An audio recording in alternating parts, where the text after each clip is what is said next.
야고보는 유일하신 하나님을 믿는다라고 말하면서도 그 믿음에 합당한 삶의 행동이 없다면 귀신들이 하나님을 믿고 두려워 떠는 것과 그 모습과 별반 다르지 않는 믿음이다라고 강조하며 이야기했습니다. 행함은 믿음의 호흡으로서 절대 분리될 수 없는 것이기 때문입니다. 그래서 행함이 있는 믿음이 중요한 것임을 야고보는 지금 강조하며 권면하고 있는데, 하나님은 아브라함에게 믿음을 주셨습니다. 그리고 그의 평생을 하나님이 간섭하시면서 그 믿음에 합당한 삶을 살아내도록 하기 위해서 구석구석 아주 세밀하게 아브라함의 인생 가운데 섭리하셨죠. 그렇게 섭리하여 하나님의 간섭하심으로 인해 아브라함의 믿음이 다듬어지고 성숙해지면서 그에 합당한 행함이 조금씩 나타나기 시작하다가 그 절정의 결과가 결국 무엇으로 드러난 거냐면 아들 이삭을 하나님의 명령에 따라 기꺼이 바치려고 하는 믿음의 행위로 드러났던 것입니다. 그래서 이것은 믿음에 의한, 성숙하게 훈련된 믿음에 의한 결과적 행동이지, 아브라함의 믿음과 행함이 분리돼서 나타난 행동은 절대 아니라는 것, 이것을 야고보가 강조했지요. 그렇게 행함이 있는 믿음의 중요성을 강조한 야고보는 이제 그 행함이 있는 믿음을 우리가 살아내기 위해 애쓰고 힘쓸 때 그것을 방해하는 요소가 무엇인지를 드러내는데, 그 가장 중요한 요소로 무엇을 하나 제시하냐면 말의 실수를 제시합니다. 말이라는 것이 얼마나 중요한지, 행함이 있는 믿음을 살아가려고 할 때 방해하는 요소 중에 가장 심각한 나쁜 영향을 초래하는 것이 말이라고 하는 것을 이제 오늘 본문에서 강조하는데, 그 말의 실수를 강조할 때 그 말의 실수에 있어서 가장 위험한 자, 그 말의 실수를 통해서 가장 부정적인 영향을 크게 미치는 자가 누구라라고 오늘 야고보가 먼저 예로 제시하냐면 바로 선생된 자. 사실은 오늘날 교사의 위치에 있는 자들이기보다는 거의 목회자 수준에 있는 자들을 염두에 둔 표현입니다. 그렇다고 해서 오늘의 어떤 선생의 위치에 있는 자, 교사의 위치에 있는 자, 리더의 위치에 있는 자가 포함이 안 되는 것은 아니지만, 오늘 야고보의 강조점은 목회자 그룹에 있는 그런 대상으로서의 선생을 의미하고 있는 겁니다. 그러면서 이 그들을 예로 들면서 이제 말에 대한, 말의 실수가 얼마나 큰 영향을 미치는지 그 권면의 내용으로 들어갑니다. 자, 3장 1절을 다 함께 읽어보겠습니다. 3장 1절 시작. 내 형제들아, 너희는 선생된 우리가 더 큰 심판을 받을 줄 알고 선생이 많이 되지 말라. 지금 선생을 먼저 예로 드는 겁니다. 선생이라는 직분을 강조하기 위해서 선생을 예로 든 것이 아니라 당시에 말에 대한 실수, 말에 대한 잘못을 저지르고 있는 가장 대표적인 인물로서 선생을 제시하는 것뿐입니다. 그래서 선생에 있는 자들이 말의 실수를 저지를 때 그것이 얼마나 심각한 영향을 미치는지 먼저 제시하면서 이제 말에 대한 견문으로 이어가기 위한 그러한 이해가 되는 것이죠. 그럼 왜 선생의 위치를 먼저 예로 들었는가? 당시에 기독교 공동체 내에서 선생이라는 위치에 있는 자, 목회자 그룹에 있는 자의 위치가 어느 정도 수준이었냐면 유대교 안에서, 유대 공동체 안에서 랍비가 가지고 있는 위치와 거의 같았습니다. 여러분, 유대교에서 랍비는 정말 존경과 어떤 거룩함의 대표적인 인물이죠. 그래서 모든 존경을 한 몸에 받던 이런 사람들인데, 바울도 이런 기독교 공동체 안에서 선생의 위치를 얼마나 중요하게 여겼냐면, 하나님의 교회를 위해 세우신 역할에 대해서 언급할 때 사도와 선지자와 교사를 언급했어요. 그만큼 선생의 위치에 있는 자, 성경을 가르치는 위치에 있는 자가 얼마나 중요한지 바울도 강조했던 겁니다. 그렇다면 여러분, 기독교 공동체 안에서 선생, 교사의 위치에 있는 자가 갖고 있는 아주 중요한 역할이 뭐겠습니까? 바로 하나님의 말씀, 복음의 진리를 해석해서 그 의미를 바르게 성도들에게 전달하는 역할이죠. 얼마나 중요합니까? 사실은 가장 중요한 거죠. 초대교회는 이런 역할을 하는 선생이 사실 두 부류가 있었습니다. 초대교회, 주로 이제 가정공동체 중심이긴 했지만 소그룹에 그 교회 공동체 안에 머무르면서 거주하면서 가르치는 선생이 한 부류가 있고, 여러 교회 지역들을 순회하여 다니면서 가르치는 선생들도 있었습니다. 근데 이런 선생들은 교회 공동체 안에서만큼은 최고의 환영을 받는 존재였고 최고의 존경을 받는 그런 부류의 사람들이었습니다. 그러다 보니까 점차 교회 공동체 안에서만큼은 다수의 사람들이 나도 선생이 되었으면 얼마나 좋을까, 나도 선생이 되면 저런 존경을 받고 저런 환경을 받으며 저런 대우를 받을 텐데, 이렇게 부러워하게 된 거죠. 왜냐하면 당시 선생들은 많은 부분 교회가 성도들이 다 살아갈 수 있도록 또 책임을 져주는 그런 문화가 되어 있었기 때문에 그렇습니다. 그러다 보니까 자격이 되지 않는 자들까지도 말을 좀 잘한다 싶으면 선생이 되려고 애를 쓰는, 때로는 말을 좀 잘하니까 선생인 척 행세하는 자도 생겨나기 시작하는 겁니다. 그러니까 이런 상황과 이런 배경이 시간이 흐르다 보니까 나타나기 시작한 인물이 누구겠어요? 바로 베드로 후서에서 강조하고 있듯이 거짓 선생이 이런 배경으로 인해서 생겨나기 시작한 겁니다. 아마도 야고보가 말에 대한 실수를 강조하면서 선생의 위치를 강조하는 이때가 막 거짓 선생이 출현하기 시작하는 그 무렵일 것으로 보통 보고 있습니다. 그런 선생의 위치가 얼마나 중요하겠습니까? 이런 상황으로 인해서 야고보가 수신자들에게 너희는 선생된 우리가 더 큰 심판을 받을 줄 알고 선생이 많이 되지 말라, 이렇게 이야기를 한 겁니다. 너희는 선생된 우리가라고 야고보 표현하죠. 그러니까 야고보 자신도 교회의 어떤 지도자이지만 자기도 어떤 범주 안에 집어넣은 거예요? 선생의 범주 안에 자신도 집어넣고 있는 거예요. 그러니까 선생된 우리가라고 말하는 것은 선생의 어떤 역할이 가지고 있는 중요성, 또 선생의 역할이 가지고 있는 책임성을 강조하는 겁니다. 그러니 이 교회 공동체 안에서 선생, 교사라고 하는 위치는요, 사명을 가져야 돼요.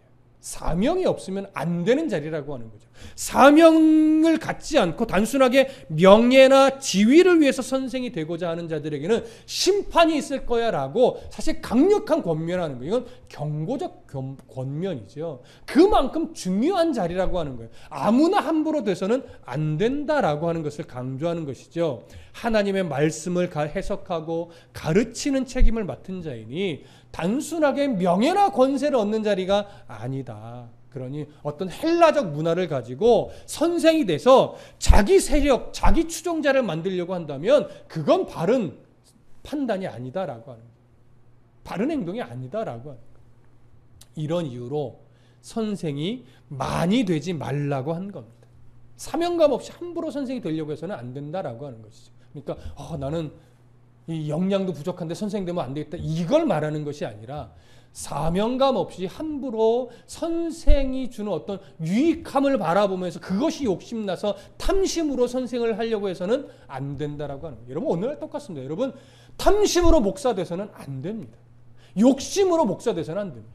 뭔가 노회장 한번 해먹으려고, 총회장 한번 해먹으려고, 어떤 학교 총장 한번 해먹으려고, 교사가 되고 교수가 되고 목회자가 되려고 해서는 안 돼요, 여러분. 야고보가 말하잖아요. 심판이 있을 거라고. 하나님 어떻게 심판하실지 모르죠. 그만큼 목회자의 위치, 신학교 교수의 위치 정말 중요한 겁니다. 함부로 돼서는 안 되는 자리. 이것을 강조한 야고보가 이제 이것을 예로 들어서 말에 대한 권면으로 들어가는데요. 2절 보시죠. 2절 함께 읽습니다. 시작.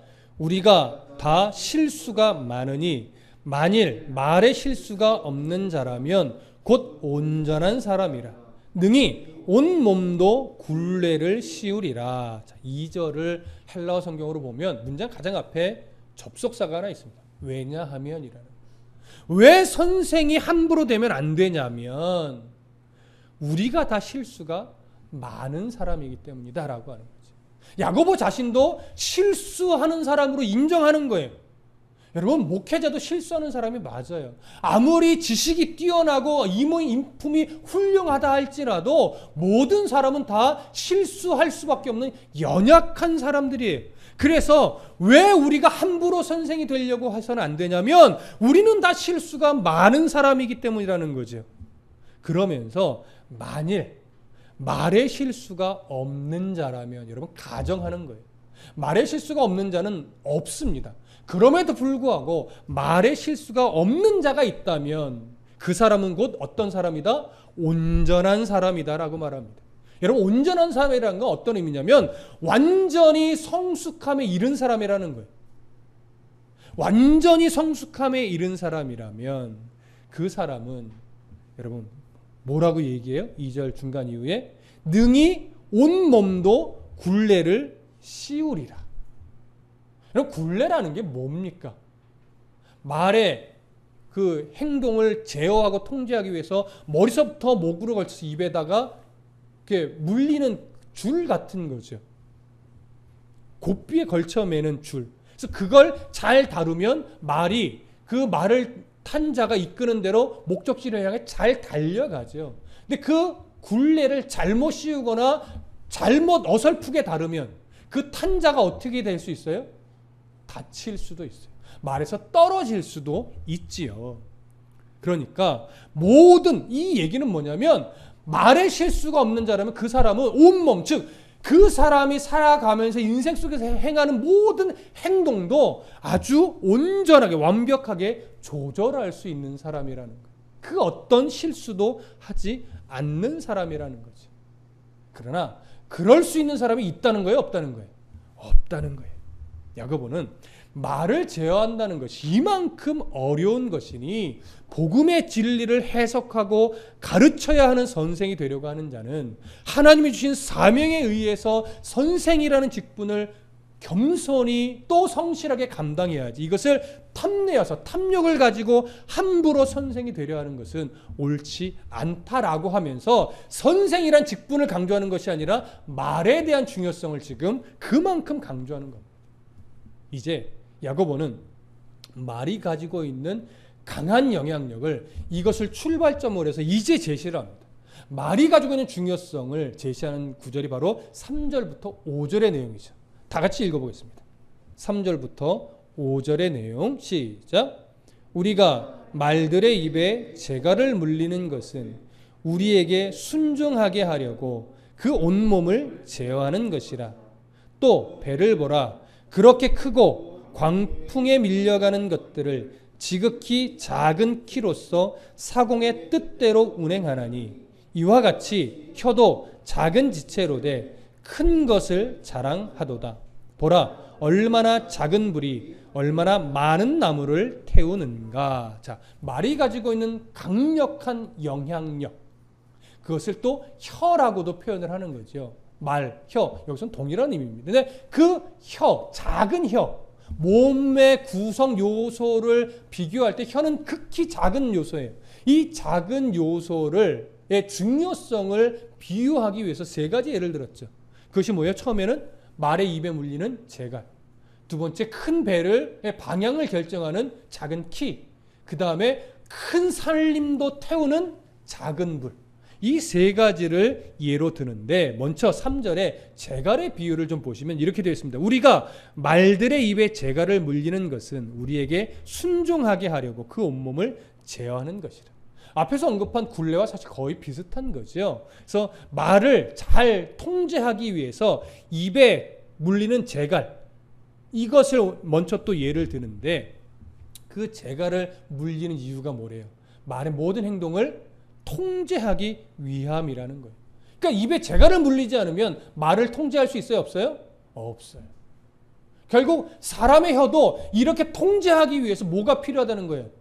혀에도 재갈을 물리는 거예요. 우리 표현처럼 혀에도 뭐가 필요해요? 파수꾼이 필요하다는 거예요. 그렇게 통제하거나 제어하려고 하는 노력을 하지 않으면 말은 순식간에 큰 실수를 범할 수 있다라고 하는 것이죠. 그래서 이 말의 실수, 혀가 얼마나 중요한지 이제 배에 있는 작은 키의 비유로 또 하나 드는 거예요. 똑같은 비유를 다른 모양새로 설명하는 거예요. 여러분 4절 보시죠. 4절. 뭐라고 되어 있습니까? 또 배를 보라. 그렇게 크고 광풍에 밀려가는 것들을 지극히 작은 키로서 사공의 뜻대로 운행하나니. 여러분, 큰 배가 바다 위에 딱 놓여 있는데 광풍이 불어요. 여러분, 위험한 상황이죠. 그러나 아무리 광풍이 세게 밀려와도 그 배를 운행하는 선장이 키를 지혜롭게 조절만 하면 그 배는 정확하게 목적지를 향해 가게 돼 있어요. 안전하게 가게 돼 있어요. 하지만 그 광풍이 몰아칠 때 그 키를 잘못 제어하면 이런 배가 어떻게 됩니까? 목적지를 향해 가지도 못할 뿐더러 잘못하면 파선이 돼서 모두가 다 죽을 수도 있어요. 근데 그 배가 파선되고 목적지도 못 가게 만드는 이 큰 일이 무엇 하나 때문에 결정돼요? 그 작은 키 하나를 어떻게 조절하느냐, 조절을 해내느냐 못 해내느냐, 여기에 달렸다라고 하는 것이죠. 그만큼 작은 제갈 하나, 작은 배의 키 하나가 얼마나 큰 역할을 하는지, 얼마나 중요한 역할을 하는지 이 두 비유로 제시를 하면서 1차적 결론을 이렇게 냅니다. 5절에 보시면 이와 같이 말의 입에 물린 제갈과 큰 배에 있는 작은 키처럼 혀도 작은 지체로 돼 큰 것을 뭐한대요? 자랑한대요. 왜 이 작은 혀를 통해서 큰 것을 자랑한다라고 하는 표현을 하냐면, 혀는 작은 지체이지만 큰 영향력을 미치는 중요한 일을 감당하는 그러한 역할을 하는 존재다. 이런 의미로 자랑한다라고 하는 표현을 지금 한 것입니다. 이렇게 혀가 가지고 있는 영향력을 1차 정리를 한번 해놓고 그 다음에 이 혀가 가지고 있는 영향력을 조금 더 강조하기 위해서 불의 비유를 듭니다. 자, 5절을 또 다시 한번 봅니다. 5절 중간에 이렇게 돼 있죠. 보라, 얼마나 작은 불이 얼마나 큰 나무를 태우는가. 작은 불 하나 다스리지 못하면 그 작은 불이 큰 산을 다 태워버릴 수도 있다는 얘기예요. 그러니까 여기까지는 작은 것이지만 큰 영향력을 갖고 있다라고 하는 것을 강조한 거죠. 여기에 아직 부정적이거나 긍정적인 요소는 없어요. 그냥 혀가 가지고 있는 큰 영향력을 설명한 거예요. 그러기 위해서 말의 제갈과 그다음에 작은 배의 작은 키와 또 살림을 태우는 작은 불을 예로 든 겁니다. 이제는 이 큰 역할을 하고 있는 요소가 제어되지 못할 때 저 엄청나게 부정적인 영향력을 미친다라고 하는 예로 6절을 이야기하는 겁니다. 자, 6절 다 같이 보겠습니다. 6절 시작. 혀는 곧 불이요 불의의 세계라. 혀는 우리 지체 중에서 온 몸을 더럽히고 삶의 수레바퀴를 불사르나니 그 사르는 것이 지옥불에서 나느니라. 자, 혀가 가지고 있는 그 부정적인 영향력은요, 혀가 제어되지 못하고 함부로 사용될 때 나타나는 겁니다. 혀 자체가 몸의 다른 지체보다 더 악하다, 이걸 말하는 것은 아니에요. 그걸 얘기해요. 혀가 더 악하지는 않아요. 그러나 혀가 말이죠. 혀가 잘못 사용될 때, 제어되지 못하고 함부로 사용될 때 그 혀에는요, 모든 형태의 사약함이 담겨져 있는 것처럼 영향력을 발휘하게 된다라고 합니다. 그만큼 위험하다라고 하는 것이죠. 그래서 야고보가 혀는 곧 불이라고 말한 것이고 그 혀는 불의의 세계라고 말한 겁니다. 그럼 왜 혀의 부정적 영향력을 드러내는데 불이라는 표현을 하고 있느냐? 이건 당시 유대 정서에 기인한 겁니다. 잠언에 이런 표현이 많이 나오는데 하나만 소개하자면 잠언 16장 27절에서 이렇게 말합니다. 불량한 자는 악을 꾀하나니 그 입술에는 맹렬한 불 같은 것이 있느니라. 계속 언급되는 거지만 제어되지 않은 혀에는 맹렬한 불이 타오르고 있어서 악을 꾀하는 장소처럼 사용된다라고 하는 거예요. 그래서 혀를 불로 비유하면서 불의의 세계다 라고 말하는 거죠. 온 세상의 악을 마치 혀가 품고 있는 것 같아요. 그래서 제어되지 못하면 품고 있던 악이 그냥 막 분출되는 것 같은 것이죠. 한번 잘 생각해 보시면 사람이 범하는 실수, 죄, 악한 행동이나 악한 것들을 잘 생각해 보면 혀와 관련되지 않은 것이 마치 없는 것 같이 여겨지기도 해요. 모든 악한 것들이 혀에서부터 출발하지 않나 이렇게 생각되어지기도 할 정도입니다. 야고보는 이어서 이렇게 이야기를 하면서 혀는 우리 지체 중에서 온몸을 더럽히고 삶의 수레바퀴를 불사르나니 그 사르는 것이 지옥불에서 나느니라 이렇게 말합니다. 혀가 실수하면, 혀가 잘못하면, 혀가 제어되지 못하면 그 혀만 더러워지는 것이 아니라 그 작은 혀로 인해서 전인격적인 사람 그 자체를 더럽힌다라고 하는 그런 의미예요. 또한 그 작은 혀로 인해 그 사람의 삶의 수레바퀴, 결국 전생애죠. 인생 전체가 다 불에 타버리는 그런 참 안타까운 결과를 만들어내기도 한다는 의미예요. 이런 악한 영향력 때문에 그 사르는 것이 지옥불에서 나느니라. 마치 그 혀의 부정적인 요소의 근원지가 어디인 것처럼 말해요? 지옥인 것처럼, 사단인 것처럼 이야기를 하죠. 그만큼 혀가 무섭다라고 하는 거예요. 우리가 생각해보면 창조 기사에도 보면 결국 하와와 아담을 무너뜨린 게 뭡니까? 뱀에게 들어간 사단의 그 혀에서 나온 거잖아요. 그 혀가 아담과 하와에게 부정적인 영향력을 미쳤고 그 부정적인 영향력은 하나님을 온전히 신뢰하며 순종하는 것으로 가지 않고 나도 하나님처럼 되고자 하는 탐욕을 불러일으켜서 결국 욕심에 사로잡혀 선악과를 따먹는 그런 결과를 초래하면서 그 모든 후손이 죄와 사망 권세에 올무잡히는 이런 말도 안 되는 일이 벌어지게 된 거죠. 그러니 혀를 제어한다는 것은 정말로 중요한 겁니다. 여러분, 우리는 지금 어떻게 보면 분노로 가득한 세상을 살아가고 있는 듯 보입니다. 사랑을 실천해야 될 교회와 목회자의 입술에도 사랑이 없고 분노만 가득한 것처럼 보입니다. 속상하지만 생명을 살리는 일에 최전선에서 행하는 지금 의료계도 어찌 보면 감히 제 소견일지는 모르겠지만 한 생명을 살리는 그 소중함을 위해 지금 무엇인가를 행하기보다 그 생명에 대한 소중함의 가치, 그것을 잃어버리고 분노만 표출하는 것처럼 저는 보여집니다. 그래서 참 안타깝습니다. 분노를 가지고 하는 말로는요, 결코 하나님의 사랑을 전달할 수가 없습니다. 오히려 그러한 분노 섞인 말이 교회를 불사르게 될 뿐입니다. 이것을 1절에서 이루어들었던 선생의 역할에 적용을 해본다면 선생의 위치가, 목회자의 위치가 얼마나 중요한지 생각하게 되는데, 거짓 선생들이 내뱉는 왜곡된 가르침은 잘못 가르친 그 선생 하나의 문제, 그 목회자 하나의 문제로 끝나는 것이 아니라 교회 전체를 불태워서 마귀가 기뻐하는 교회로 바뀌어버릴 수 있다라고 하는 경각심을 오늘 우리가 가져야 합니다. 물론 교회 공동체를 구성하는 그 성도 한 사람 한 사람이 함부로 하는 말도 동일한 영향력을 미치기는 하지만 오늘 야고보의 강조점으로 본다면 한 사람의 목회자가 그 혀에 재갈을 물리느냐 안 물리느냐, 하나님이 기뻐하는 그 태도와 중심을 가지고 말을 하느냐 안 하느냐가 교회가 하나님이 기뻐하는 교회가 되느냐 마귀가 기뻐하는 교회가 되느냐, 이 갈림길에서 어느 쪽으로 교회가 가는지 결정을 하게 된다라고 하는 거죠.